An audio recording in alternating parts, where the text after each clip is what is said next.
Olá, aqui o Soberania em Debate, um programa do movimento SOS Brasil Soberano, dos sindicatos e engenheiros no estado do Rio de Janeiro. Eu sou Jorge Folena e, juntamente com a minha amiga Beth Costa aqui na tela, iremos apresentar esse programa de hoje. Mas antes de falar do programa, fica aqui um convite para que vocês possam nos acompanhar no nosso Instagram e nas nossas redes sociais. O nosso Instagram é @SOS Brasil Soberano, @SOS Brasil Soberano, o QR Code está na tela. Também, se puder dar um joinha na nossa transmissão para ampliar o alcance, agradecemos a todos vocês. Gente, nosso programa de hoje vamos tratar de um tema que é muito interessante e também que gera muitas preocupações, que é a questão da inteligência artificial. E esse tema, Beth, é um tema que tem tudo a ver com o desenvolvimento, com a soberania, com tudo que perpassa por essa questão. Então, é um tema que nós consideramos assim muito importante para estarmos debatendo. Beth, quem nós vamos hoje contar aqui para nos falar sobre esse tema tão importante?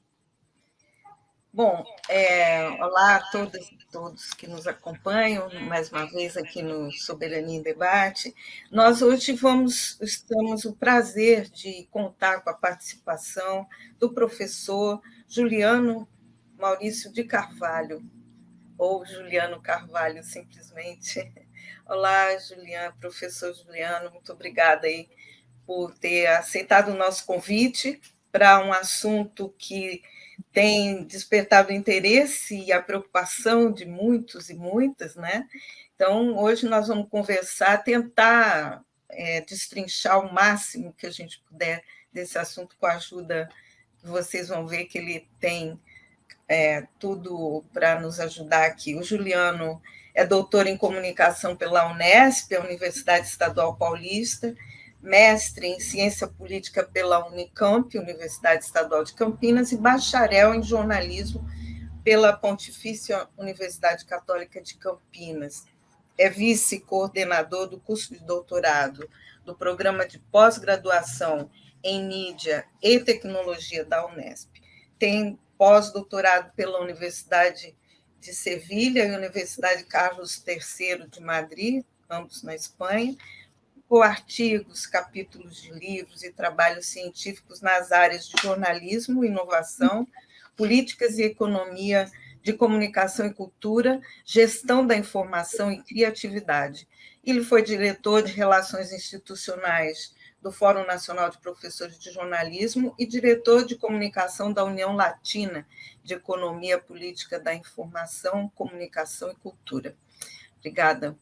Professor, vou chamar de Juliano apenas, porque eu tenho, ao longo dos anos, encontrado muitas vezes o Juliano em vários eventos ligados ao jornalismo, e ele, há muitos anos, nos chama a atenção, desde o surgimento da internet, para as questões, para as polêmicas, para os desafios que estavam acontecendo e que viriam a acontecer. Então, ele tem essa área de comunicação, informação, cultura, economia da informação como uma parte muito grande da dedicação dele de estudioso e formulador de políticas públicas, inclusive nessa área. Obrigada, Juliano. Então, vamos começar aqui a nossa conversa?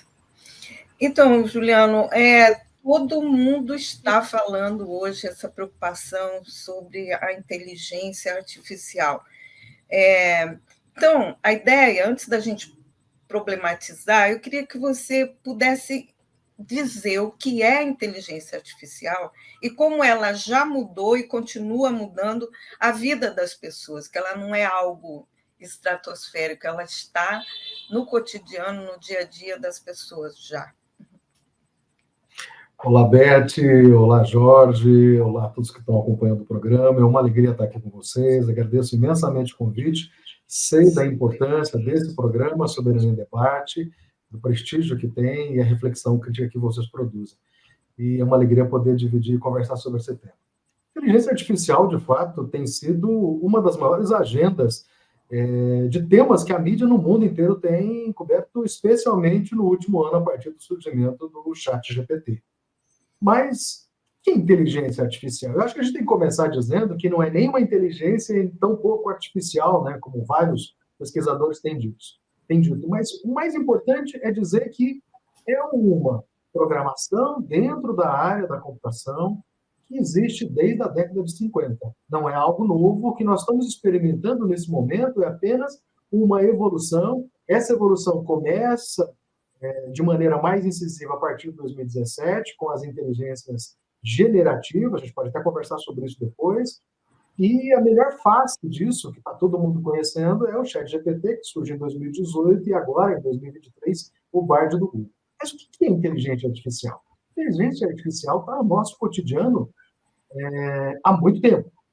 Ela está, por exemplo, nos aplicativos que a gente usa o tempo todo para fazer vários serviços. É o alimento que você pede, tem inteligência artificial, é o aplicativo que você usa para se locomover nas cidades, tem inteligência artificial, é a interpretação de diagnósticos médicos que já fazem uso de inteligência artificial, são câmeras que estão sendo colocadas em locais públicos e privados, mundo afora, que fazem uso de inteligência artificial, e, claro, informações que você está recebendo todo dia no teu WhatsApp, que às vezes produzem imagens, produzem vozes, produzem vídeos, e que são produzidos por inteligência artificial. Ou seja, é uma tecnologia que é capaz, ou seja, se eu tivesse que dizer numa frase, é uma tecnologia que procura imitar a capacidade cognitiva humana.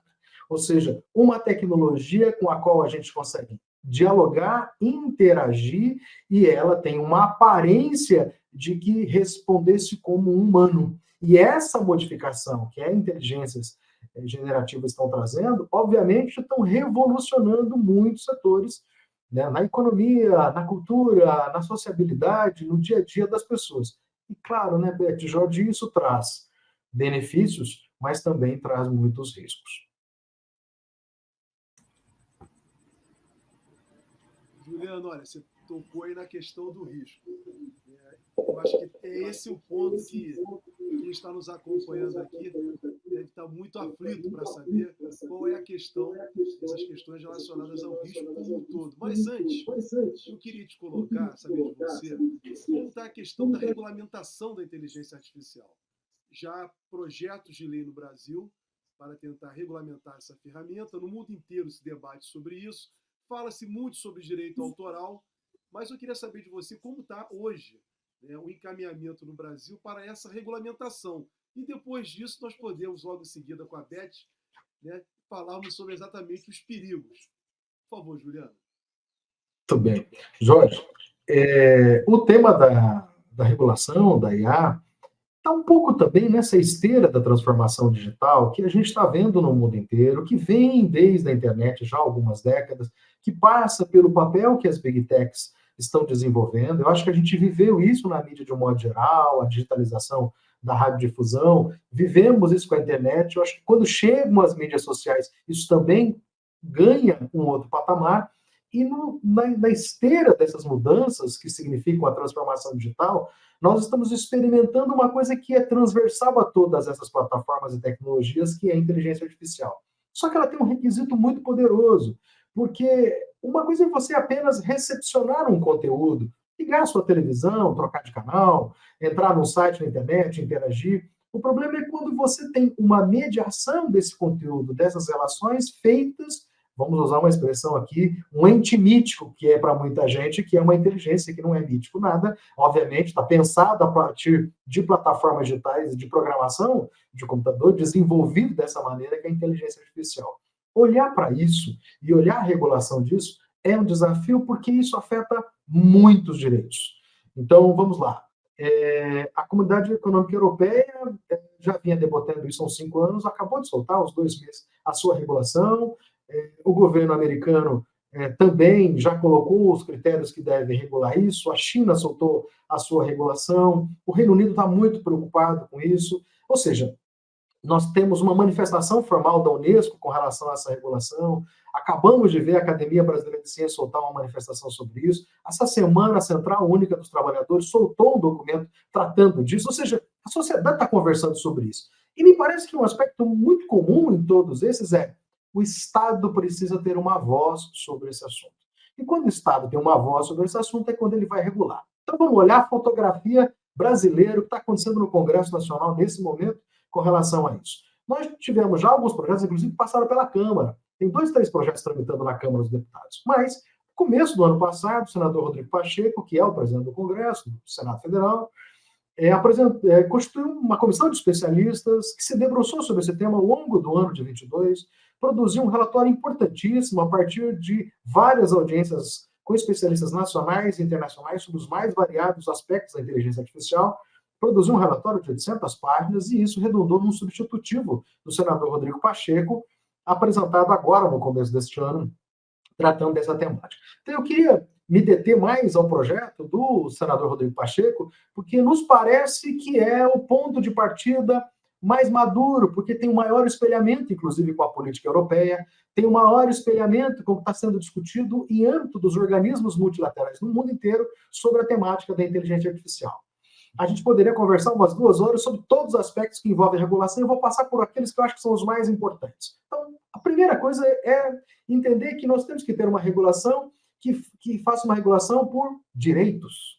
Direitos têm que ser assegurados numa regulação sobre inteligência artificial. Que direitos? Eu tenho que assegurar as liberdades fundamentais, eu tenho que assegurar a liberdade de expressão, mas eu tenho que proteger a infância, eu tenho que proteger o idoso, eu tenho que proteger a educação. Então, como é que eu faço isso? Eu tenho que fazer uma regulação que crie obrigações para o mundo corporativo, quem vai desenvolver inteligência artificial, porque nós queremos a inovação, ela é importante para a sociedade, mas ao mesmo tempo que ela seja responsabilizada para isso. Então, é uma regulação que está sendo pensada em que há níveis de riscos. Então, por exemplo, uma inteligência artificial que impacta na educação, ela é um risco altíssimo, porque isso influencia a educação de crianças e adolescentes. Uma inteligência artificial que interfira no diagnóstico médico tem que ter uma regulação de risco altíssima, porque isso tem a ver com a vida das pessoas. Uma inteligência artificial que trata de carros autônomos que vão circular pelas nossas cidades sem motorista tem que ter uma responsabilidade enorme. Nós podemos contar aqui muitos exemplos do que não tem dado certo em matéria das inteligências, ou seja, acidentes, efeitos colaterais. Então, a regulação de riscos é um desafio. Ao mesmo tempo, o projeto do senador Rodrigo Pacheco está trazendo uma coisa importante, que é a regulação por sandbox. Ou seja, quando você tiver uma inovação, não vamos impedir que a indústria nacional aposte numa inovação da inteligência artificial, mas se dá uma autorização para que aquilo possa ser experimentado e regulado depois, ou seja, para não criar uma trava. Um outro aspecto importante é que a regulação está muito preocupada com o elemento de discriminação das minorias, discriminação de setores sociais. Então, por exemplo, um grande problema que a gente está enfrentando com a inteligência artificial é o problema do racismo algorítmico. Ou seja, isso vem de casos históricos lá do Twitter, hoje do X e outras plataformas que já, ao longo da última década, mostraram várias situações de demonstração de racismo, e isso com a inteligência artificial, vocês imaginam, reconhecimento facial, isso pode ter um ganho exponencial em relação ao problema de racismo que nós já enfrentamos de maneira muito estrutural na sociedade brasileira. Então, a regulação vai tratar dessas obrigações e está propondo na regulação brasileira, por exemplo, a criação de uma autoridade nacional que vá cuidar disso. No primeiro momento, se imagina que a Autoridade Nacional de Proteção de Dados, já criada a partir da Lei Geral de Proteção de Dados, possa dar conta desse cenário. Há alguns especialistas que entendem que não, mas de qualquer maneira, nós precisamos ter um ente estatal, público, na verdade, que possa, inclusive, lidar, porque como isso é muito dinâmico, Jorge, obviamente, nós não podemos fazer uma regulação nem que engesse, mas tampouco podemos ficar nesse vazio regulatório que nós estamos, onde está todo mundo se apropriando disso, e isso já está tendo impacto muito no nosso cotidiano.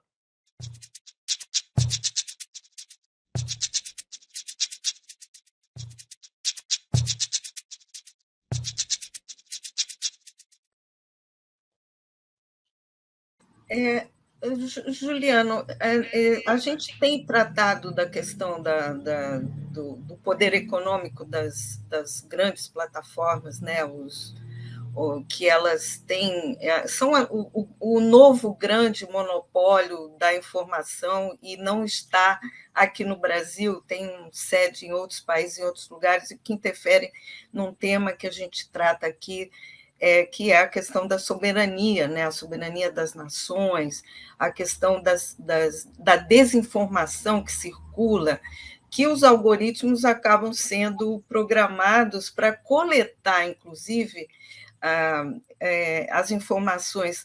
Antes de entrar numa outra questão que eu queria colocar, eu queria te perguntar, esse projeto de lei, ele tenha como que você, se a inteligência artificial é uma programação que faz uma varredura, né, sobre o que existe dentro de informação, dentro das plataformas, como que existe alguma possibilidade de algum mecanismo coibir, blindar as informações que não são corretas, aquelas que são forjadas, as mentiras, as chamadas... eu não gosto do nome fake news, porque news é fato, né, da notícia, então se é notícia não pode ser inverídica, né? Mas, enfim, é o nome que se dá a toda mentira, toda manipulação que se faz em relação à informação.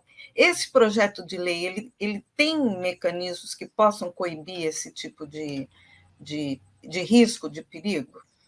Sim, ele tem vários instrumentos que vão tratar o risco, inclusive, da desinformação, responsabilizando, inclusive, produtores desse conteúdo. Claro que isso, Beth, é importante que nós entendamos que, assim, tudo que nós vamos viver daqui para frente, gente, nós estamos lendo uma virada de página na história da tecnologia na relação com a sociedade contemporânea.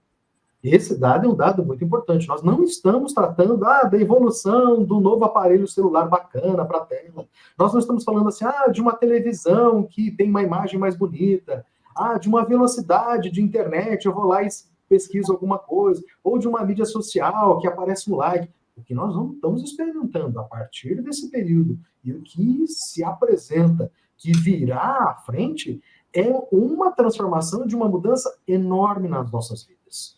Enorme no processo comunicacional, enorme na apropriação da linguagem. Vamos dar um exemplo concreto? Para que quem está nos assistindo entenda do que nós estamos falando. Vocês imaginam que um chat GPT, para citar a mais popular nesse momento, quando ela foi alimentada ali em 2021, foram bilhões de dados, de livros, de artigos, de conhecimento da humanidade que subiram para aqueles computadores, e quando ele te dá aquela resposta, que te parece um Deus te respondendo, na verdade, é um conhecimento da humanidade que está ali contigo.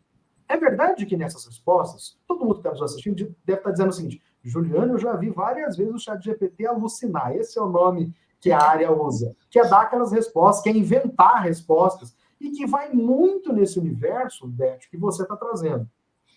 Por exemplo, um dos primeiros memes que surgiram na internet, todo mundo acompanhou a história do Papa com a tal da jaqueta, e depois vieram tantos outros, ou seja, o fenômeno dos deepfakes, e que podem, depois a gente pode conversar sobre isso se vocês quiserem, podem nos afetar enormemente, por exemplo, nas eleições de 24, a ideia de eu criar conteúdo que apareça a Beth Costa aqui, falando com a voz da Beth, com o rosto da Beth, um vídeo, mas não foi a Beth quem gravou, isso hoje se faz em 5 minutos. A inteligência está aí disponível. E isso pode ser catastrófico para a humanidade. Isso pode ser utilizado por gente malfeitosa, não só malfeitora, não só do ponto de vista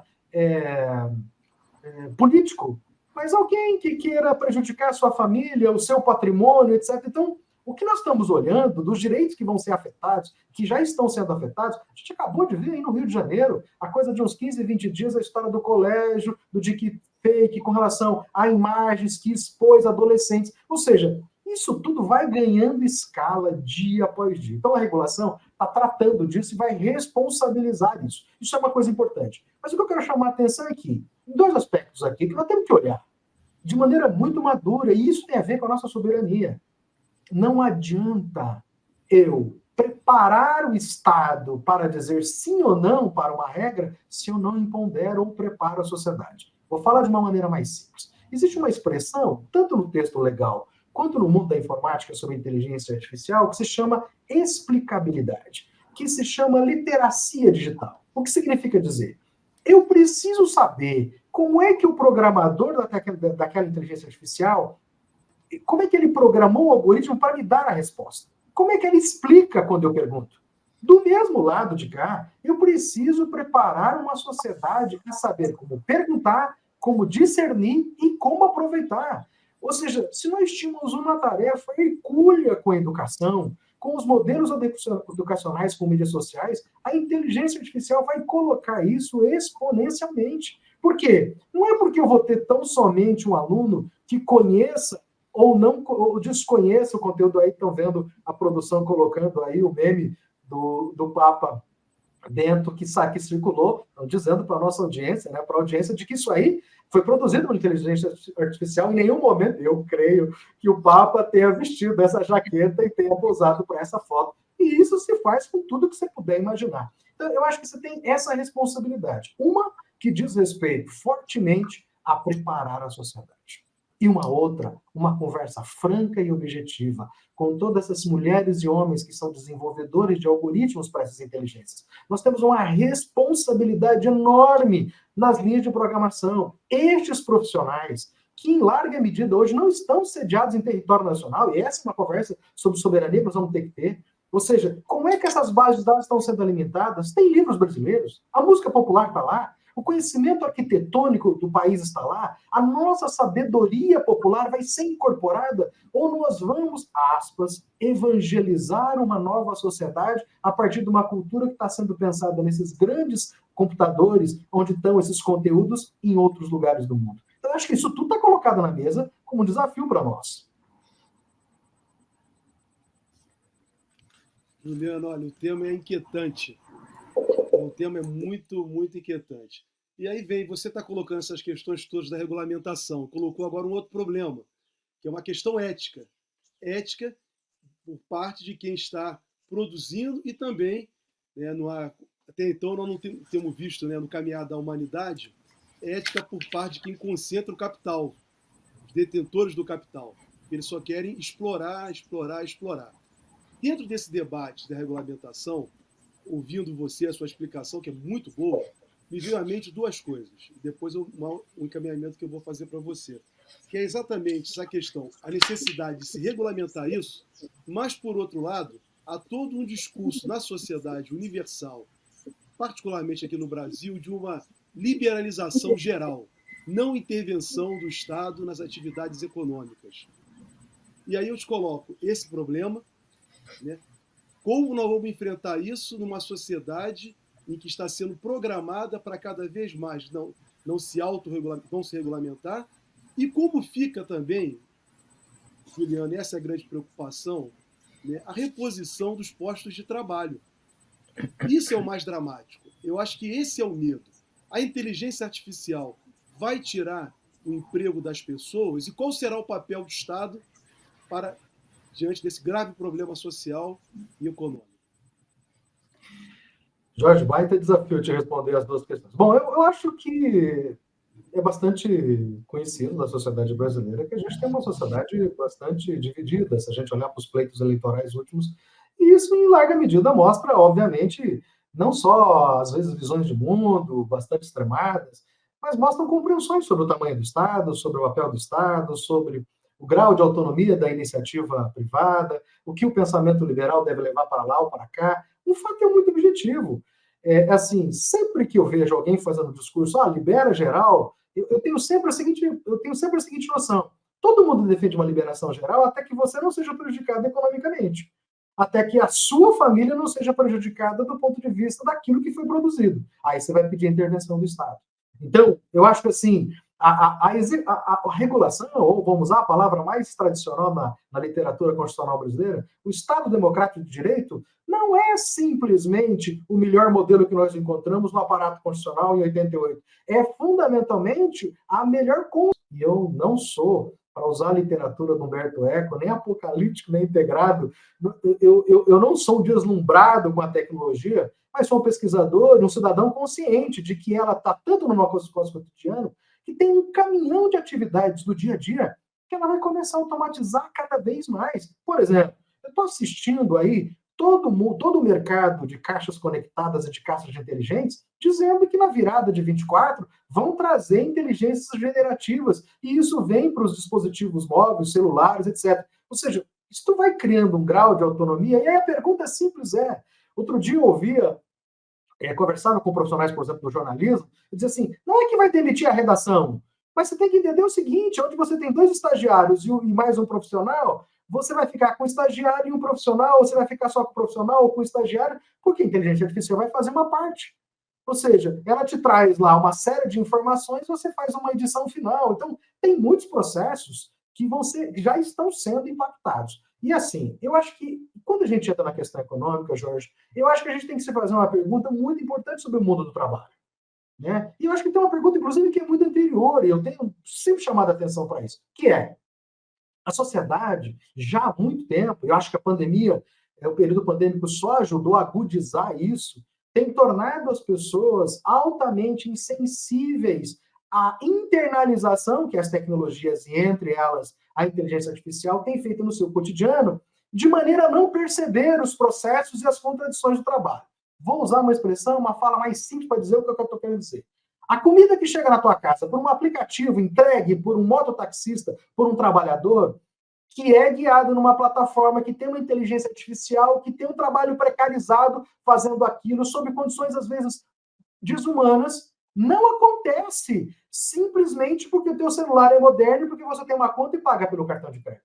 Há um conjunto de relações que estão acontecendo aí, que tira posto de trabalho, que precariza, que coloca sob condições aviltantes, que está centralizado com um poder econômico que não está neste país, em larga medida, organizando inteligências e acervos de informações que estão fora. Então, isso nós precisamos entender. Que é um outro exemplo que impacta o mercado de trabalho. Há uma série de cidades no mundo inteiro, e no Brasil, que estão muito preocupados com as informações que aplicativos de mobilidade urbana, e aí tem uma baita de uma inteligência artificial, tem sobre as cidades. Gente, é impossível você pensar cidades como Rio de Janeiro, como São Paulo, cidades com mais de 500 mil habitantes, menos também, mas vou citar essas que, obviamente, têm trânsito mais complicado, tem uma vida, são cidades que são mais conurbadas, etc. Gente, não dá mais para pensar mobilidade urbana nesses espaços. E aí eu não estou falando só para quem está no volante do seu veículo, mas para quem está de motocicleta, para quem está de bicicleta, para quem está caminhando, para quem está se deslocando, para quem vai pegar o transporte público, está se orientando por plataformas, por aplicativos que não só usam geoprocessamento e geolocalização, usam inteligência artificial. E, claro, essas informações estão chegando em algum repositório, que não está aqui no Brasil. Aonde estão essas informações? Que nome tem essas informações? Por exemplo, uma delas chama-se mapa de calor. Aonde as pessoas estão onde os humanos estão em determinado momento do dia.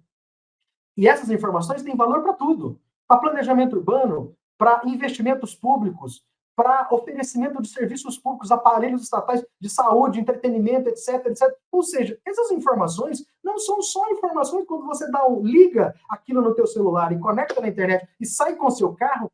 É verdade que estão te prestando um serviço, que, aspas, é gratuito, mas você está entregando uma informação de interesse público monumental e nós não estamos conversando sobre isso objetivamente. A inteligência artificial, mais uma vez usando essa palavra, potencializa isso.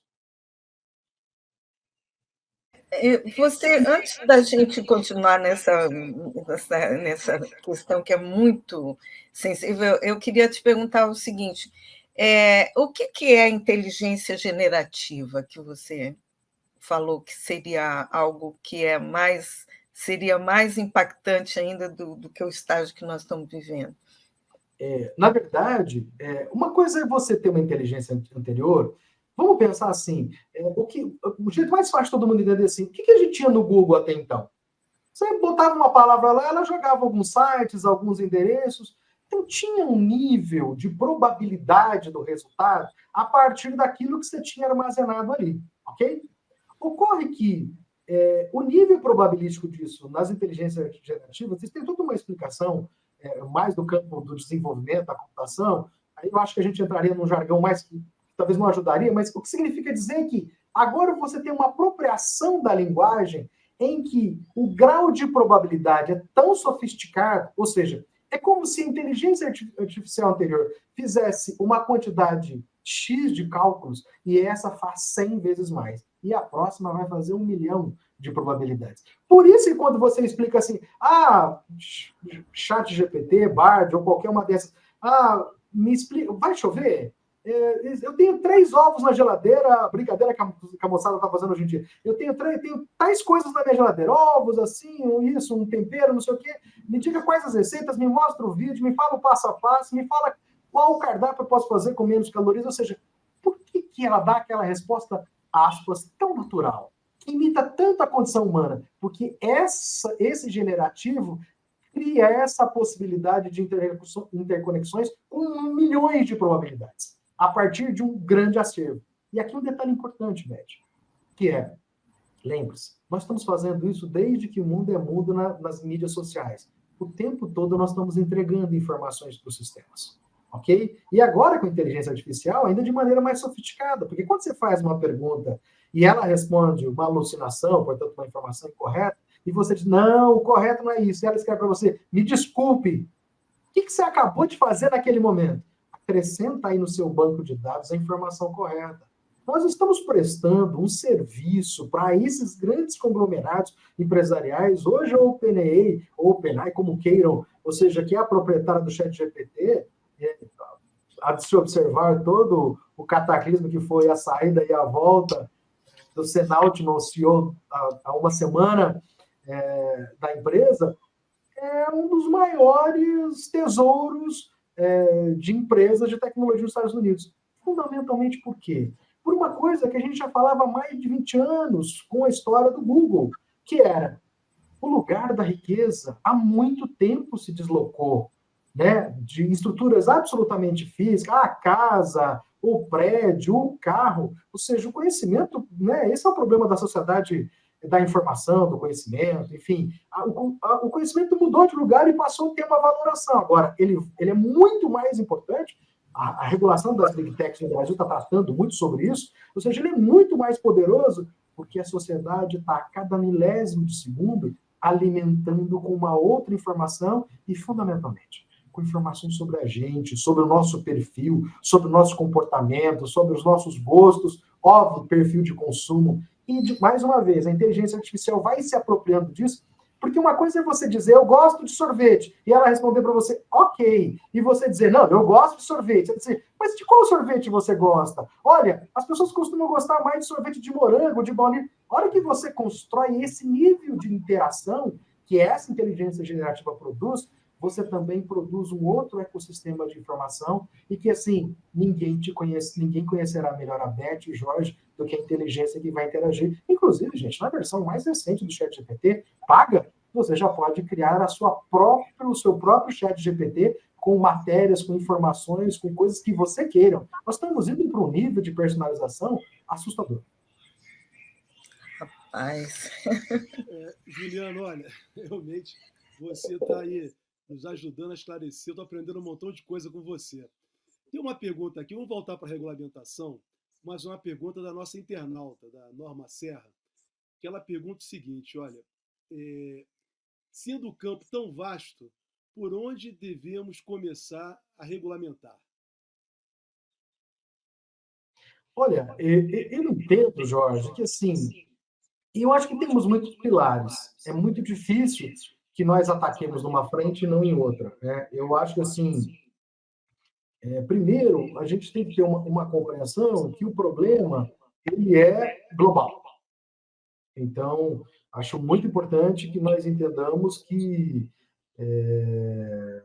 não resolve só pensarmos políticas nacionais. As plataformas, as corporações, o desafio disso é um desafio de governança global. Acho que essa é uma agenda que a gente tem que pensar, porque isso afeta a todos, né? Então, por exemplo, o Brasil é o país do Mercosul que tem essa discussão ainda incipiente, mas mais avançada. Imagine que os nossos parceiros aqui não têm isso. Há países que sequer colocaram esse debate em audiência pública, nos seus parlamentos, etc. Então, vocês imaginam a urgência que isso tem. Mas o que atacar primeiro? Eu acho que, assim, todo ponto de partida tecnológico pressupõe atacar primeiro direitos fundamentais. Nós temos que proteger a pessoa humana. Jorge e Beth, a coisa mais importante quando nós discutimos inteligência artificial é proteger a nós.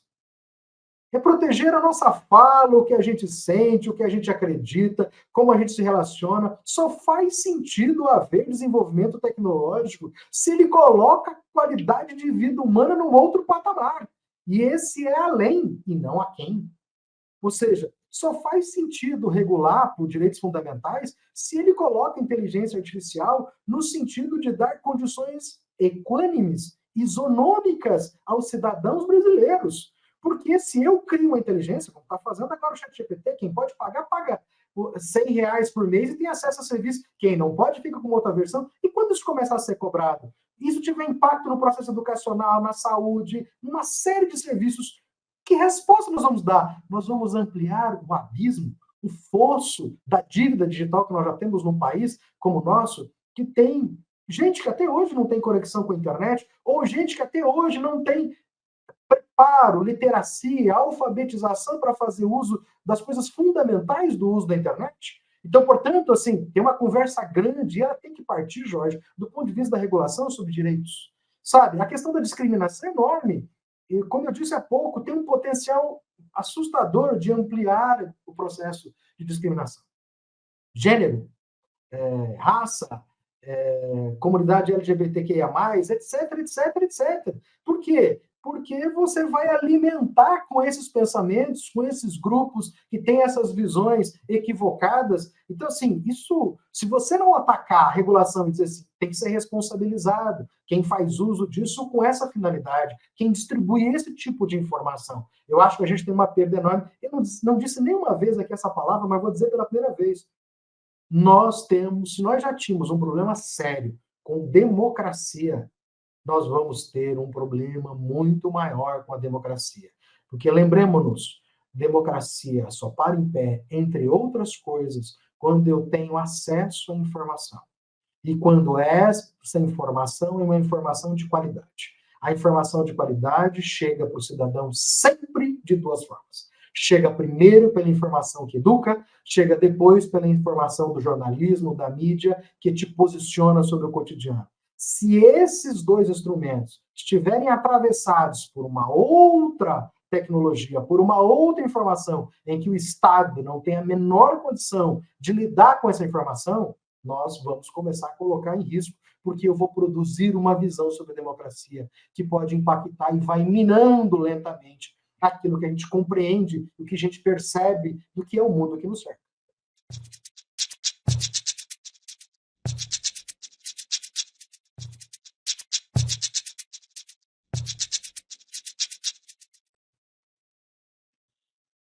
Olha, Beth, eu teria um monte de perguntas te formular depois de tudo isso que você acabou de colocar agora. Então, eu vou deixar a Beth colocar aí. Não, pergunta se tem alguma questão, pode falar. Exatamente, porque, Juliano, né, no que você esclareceu para todos nós agora, né, o mundo está vivendo numa grande contradição, né, porque, né, o argumento da inteligência artificial é que ele vai gerar mais perspectivas, novos alcances, né? Por outro lado, ele vai amplia cada vez mais a concentração de capital. E, por outro lado, também, né, de um outro campo, ele vai gerar mais infelicidade, mais pobreza, como você bem explicitou. Então, quer dizer, é um tema que realmente ele é angustiante como nós começamos. Né? Quando nós começamos, aí tem a pergunta aqui da Lídia. Ele é angustiante. A Lídia coloca o seguinte, olha, um dado concreto que você apresentou. Diz que 300 milhões de empregos vão deixar de existir. Aí a Lídia pergunta aqui para todos nós, quando isso vai se efetivar? Para nós já sabemos, temos uma noção disso diante desse mundo tão contraditório. No fundo, me parece que esse mundo é a própria crise do capitalismo. Eu estou sentindo isso a partir do conceito de democracia que você começa a colocar para a gente aqui, que está em risco. Eu acho que, assim, eu, obviamente, como pesquisador, gostaria de ter, assim, muitas dessas respostas e estou aprendendo com muitas pessoas que estão lidando com isso e falo isso de maneira mais humilde do mundo, tenho estudado, tem um grupo grande de pesquisa que é o Lecotec, que é o laboratório que eu dirijo aqui na Unesp, estamos todos voltados para isso, e vários parceiros no Brasil que estão no exterior que estão fazendo isso também. Um dado que eu acho que é muito importante a gente considerar é que, assim, eu não acho que toda a tecnologia, e mesmo a inteligência artificial, e qualquer coisa desse tipo, possa só ser desastrosa. Óbvio, né, gente? Porque senão também isso não estaria sendo incorporado por milhões e milhões de jovens, de adultos, de pessoas, mulheres e homens do mundo inteiro. Claro que tem coisas que estão mudando. Tem muitas pessoas que estão nos assistindo nesse momento que vai dizer assim, Juliano, desculpa, eu já botei no meu celular o ChatGPT e tem me ajudado a fazer um monte de coisa bobinha, dá dica disso a coisas objetivas, sabe? Me resume uma informação e eu estou ganhando tempo com isso. Você não pode olhar para essas pessoas e dizer assim, olha, a ideia, a gente pode até ir para uma dimensão mais filosófica, conceito de utilidade, a ideia um pouco funcionalista das coisas, nós perdemos isso? Não. Agora, todas as vezes que a gente esbarra em duas premissas importantes, eu acho que, Jorge, a gente tem que conversar sobre elas de maneira adulta e séria. Quais são as duas questões? Uma diz a respeito de assimetria, a desigualdade de toda a natureza. Começando pela econômica, que é a que mais agudiza. Se ela leva ou tem potencial ou já está levando a, nós temos que conversar sobre. A segunda, se ela gera uma percepção de mundo, portanto, pode gerar uma informação tão convincente quanto a informação que a sua mãe conta a você, nós temos que conversar sobre isso. Então, eu acho que assim, os dois, não é só falar dos ecossistemas de desinformação, ou como já muito bem fez a observação da Beth, o fake news, ou a desinformação de modo geral, a notícia não verdadeira, a gente chama de perijornalismo, né? Que é notícia invernizada. Então, assim, veja, eu acho que nós temos que conversar sobre esses dois aspectos. Mas eu acho que tem um ponto que é um ponto anterior, que, assim, achamos mesmo que o impacto da perda de postos de trabalho formais para o mundo da tecnologia não é uma novidade.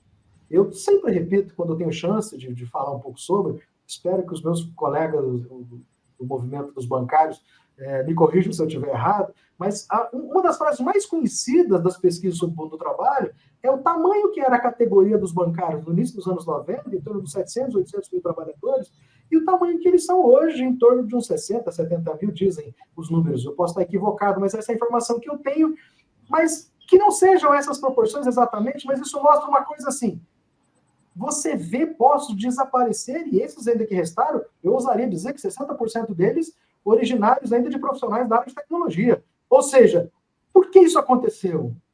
Porque a tecnologia já há muito tempo, sempre quando o capital pode, ele vai eliminar o humano, gente.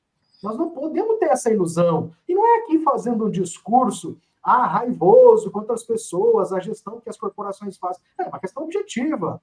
A condição humana do trabalho, as condições de sustentabilidade, tem que ser conversada no conjunto de soluções para as tecnologias. Nós não podemos negar isso. E eu acho que a ideia dos 300 milhões de empregos e outras consequências, né? Porque, assim, que Jorge Beth, uma coisa é perda do posto de trabalho. Uma outra coisa, queria refletir com vocês, são a perdas de atividades, de profissões, de serviços que podem ser completamente substituídos.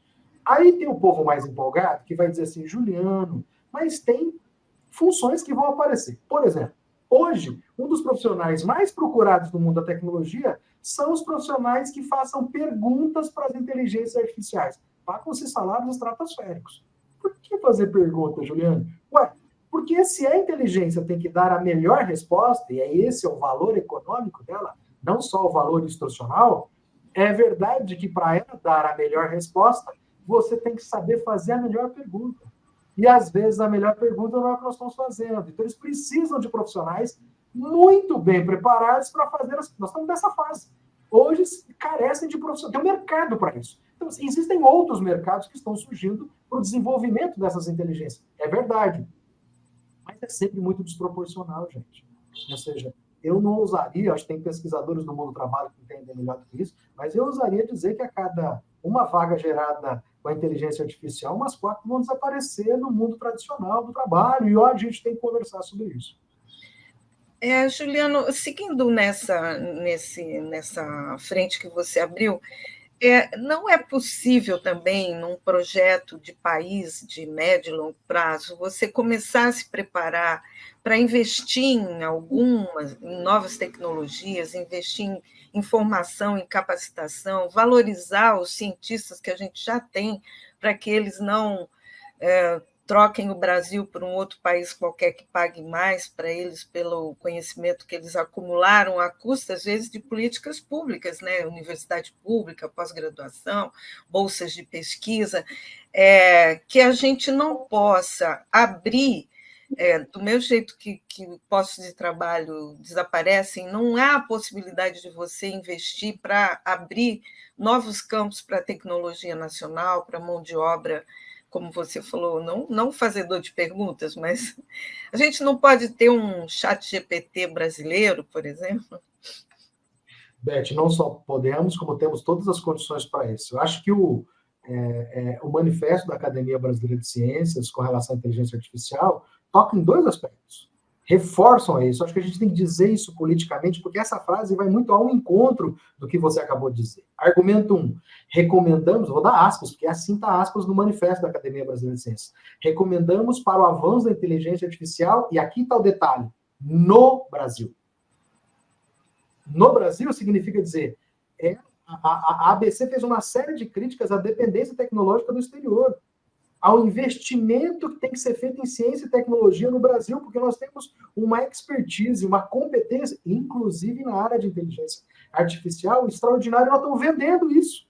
Não só o que se desenvolve, como fundamentalmente o capital humano que está indo. Ou seja, e aqui, Beth, não é para fazer uma fala ufanista, apaixonada, mas assim, eu acho que a gente está num ponto de virada, e nós tínhamos todas as condições, eu acho que o governo tem todas as condições, né? Um projeto de Estado para olhar efetivamente para essa oportunidade da inteligência artificial, que vai impactar a educação, que impacta a economia, que impacta a relação de trabalho, que impacta a cultura, que impacta tantas coisas, para pensar um projeto de país com uma agenda de país, que passe pelo investimento da tecnologia, que passe pelo investimento no capital humano, que passe pelo investimento em língua portuguesa para preservar a soberania na gestão desses conteúdos para essas grandes plataformas digitais, que passe por uma seriedade em lidar com aqueles conteúdos que estão, daqueles projetos que estão tramitando no Congresso Nacional, que tem condição de dizer o seguinte, o problema não é a plataforma estrangeira, mas ela tem que ser responsabilizada em âmbito nacional.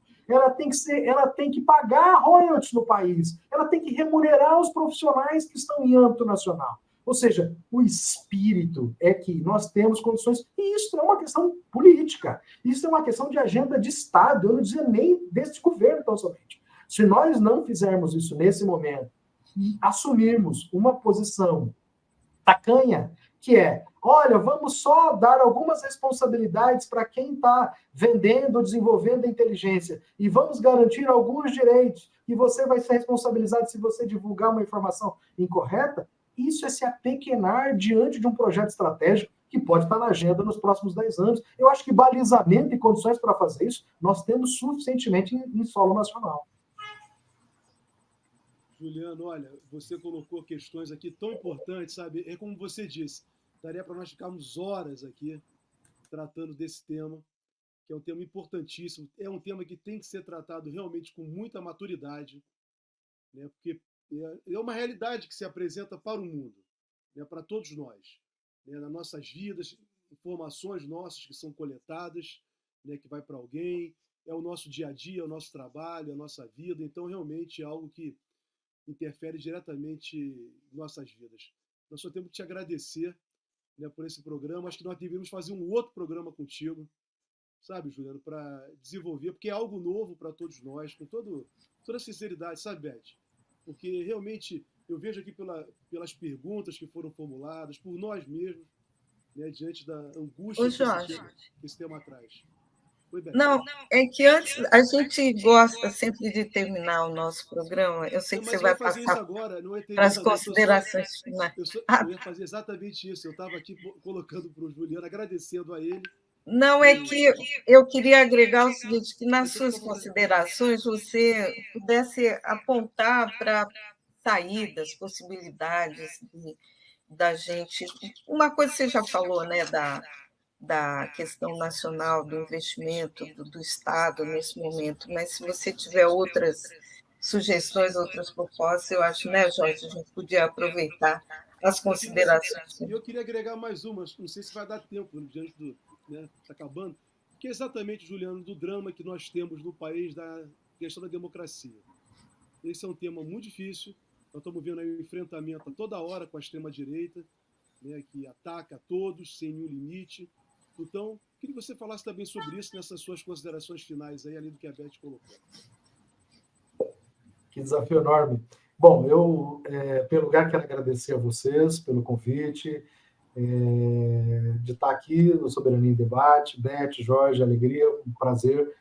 Estou à disposição para um outro momento, se a gente puder conversar sobre isso. Acho que esse tema é maravilhoso, acho que está muito na vida de todo mundo, de todos os segmentos profissionais.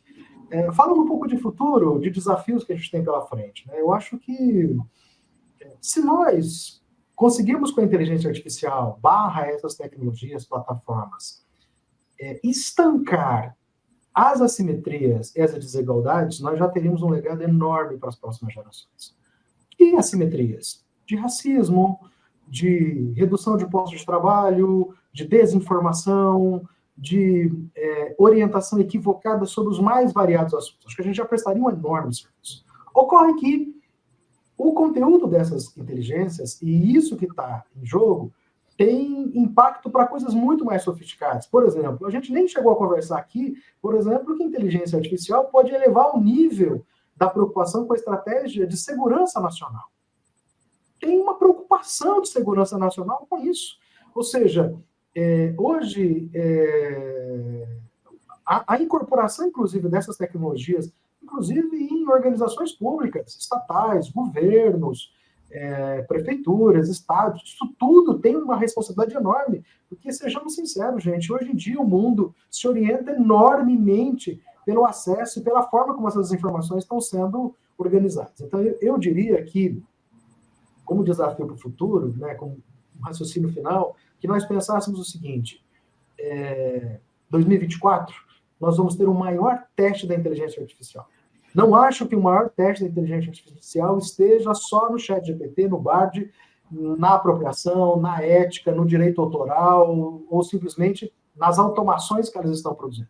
Eu acho que elas vão produzir algo muito severo na capacidade de que não só centros de distribuição poderão produzir conteúdos que levem à desinformação da sociedade, portanto, da clareza sobre o voto e da posição política do cidadão diante desse ato que é fundamental para a cidadania, mas pode levar à disseminação de coisas de maneira muito capilarizada, que a gente não calculou e não experimentou ainda nos processos políticos eleitorais. Eu acho que isso é muito importante para a democracia brasileira, e especialmente numa eleição que vai estar os municípios, nas cidades, né? Ou seja, eu acho que assim, a gente tem uma chance enorme, não só de pensar essas tecnologias para fortalecer a democracia, mas que ela jogue o jogo que a gente acredita do Estado Democrático de Direito, mas fundamentalmente para não só criar novos postos de trabalho, dar autonomia para as pessoas no processo criativo, levar o pensamento crítico, porque ter mais informação é sempre positivo, mas ela tem que chegar para todo mundo.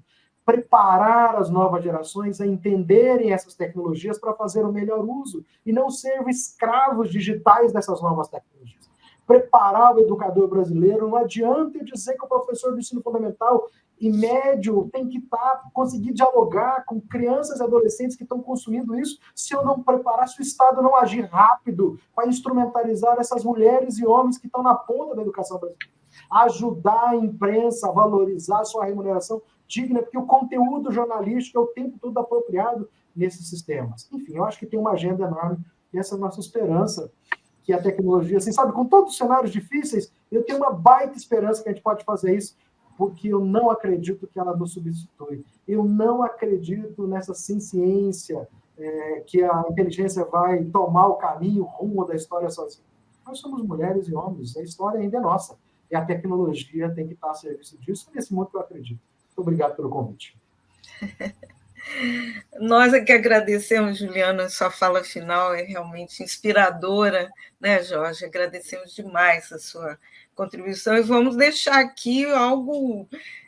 tem muita gente perguntando muita coisa ainda nesse campo, a gente vai continuar numa outra oportunidade explorando você, né, de alguma forma. Muito obrigada a todos e todas que estiveram conosco até esse momento e até semana que vem com o novo Soberania em Debate. Obrigada, Juliano, né, Jorge? Estaremos aqui semana que vem.